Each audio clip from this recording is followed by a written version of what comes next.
Hi guys,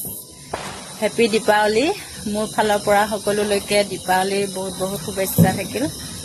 আৰু এবাৰ আমি পোহৰৰ উৎসৱহে পালন কৰিছো শব্দৰ উৎসৱ পালন কৰা নাই এয়া চাকি লগাইছো এয়া চাকি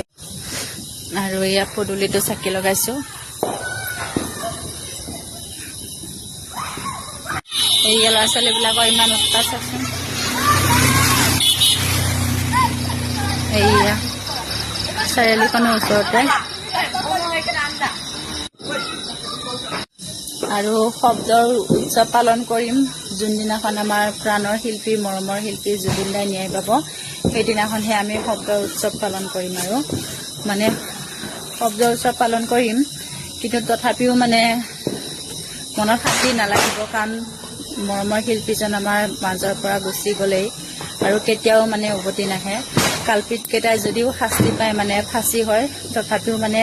মনত শান্তি নালাগিব কাৰণ জুবিন দাক আমি কেতিয়াও ঘূৰাই নাপাওঁ তথাপিও অলপ হলেও মনত শান্তি লাগিব আৰু যে জুবিন দাই ন্যায় পালে বুলি আৰু জুবিন দাৰ মনত অলপ হলেও শান্তি পাব আৰু সেই মানে এবাৰ আমি শব্দৰ উৎসৱ পালন কৰা নাই চাকিৰ পোহৰৰ উৎসৱ পালন কৰিছো